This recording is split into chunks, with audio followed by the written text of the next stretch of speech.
Halo semuanya, perkenalkan kami dari KKN PMM Universitas Warmadewa periode 2 tahun 2025. Dalam program KKN kali ini, kami hadir dengan sebuah kegiatan yang tidak hanya bermanfaat bagi lingkungan, tetapi juga mengajarkan kreativitas sejak dini, yaitu pembuatan ekobrik.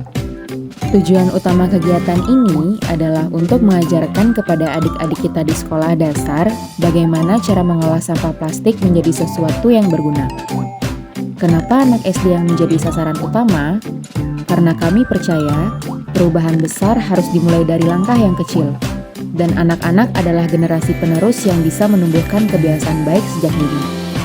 Dengan mengenalkan konsep ramah lingkungan sejak sekarang, mereka akan terbiasa menjaga alam di masa depan. Lalu, apa itu ekobrik? Ekobrik adalah botol plastik yang diisi rapat dengan sampah plastik yang sudah bersih dan kering, seperti bungkus makanan atau plastik sekali pakai. Proses pembuatannya sederhana. Pertama, kumpulkan plastik bekas yang tidak bisa terurai. Kedua, plastik-plastik tersebut dicuci dan dikeringkan. Ketiga, masukkan potongan plastik ke dalam botol lalu padatkan dengan tongkat kayu hingga benar-benar keras. Semakin padat botol, semakin kuat pula ekobrik yang dihasilkan. Kenapa ekobrik penting? Karena plastik adalah salah satu jenis sampah yang paling sulit diuraikan oleh alam.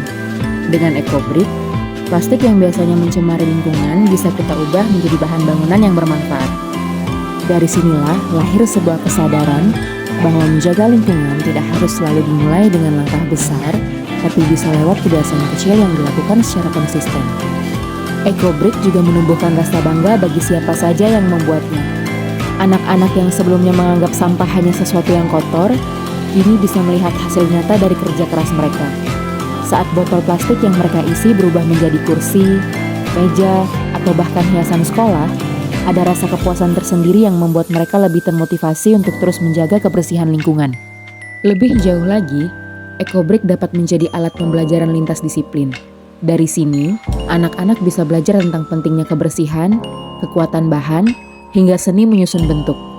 Hal ini menunjukkan bahwa ekobrik bukan hanya kegiatan lingkungan, tetapi juga media pendidikan yang mendukung kreativitas, kerjasama, dan rasa peduli terhadap sesama. Dan khusus pada program KKN kali ini, kami dari KKN ADYC 2025 memanfaatkan ekobrik untuk membuat sebuah plang nama sekolah. Plang ini nantinya tidak hanya sebagai penunjuk, tetapi juga sebagai hiasan taman sekolah dan spot foto yang menarik. Plang sekolah yang kami buat dari ekobrik ini pun memiliki makna lebih dalam. Ia bukan sekedar kata nama, melainkan simbol bagaimana sebuah komunitas bisa bersatu untuk menghasilkan karya yang berdampak positif. Setiap botol yang tersusun dalam plang itu menyimpan cerita kecil tentang perjuangan anak-anak dan mahasiswa dalam mengolah sampah menjadi sesuatu yang berharga. Selama proses pengerjaan, terlihat jelas antusiasme para siswa. Mereka dengan semangat membawa plastik bekas dari rumah, mencuci, lalu mengisinya ke dalam botol.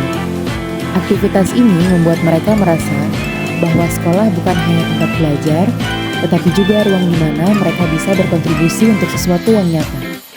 Keterlibatan ini membuat hasil akhirnya terasa lebih bermakna, karena setiap anak merasa memiliki bagian dalam karya tersebut. Mari kita ingat bersama, menjaga bumi bisa dimulai dari langkah kecil. Satu botol ekobrik mungkin terasa sederhana, tetapi jika dilakukan bersama-sama, hasilnya akan menjadi luar biasa. Kami dari KKN PMM Universitas Warmadewa tahun 2025 percaya bahwa setiap kepedulian yang kita tanam hari ini akan menjadi warisan berharga untuk generasi masa depan. Mari bersama-sama kita ciptakan lingkungan yang lebih bersih, sehat, dan penuh kreativitas.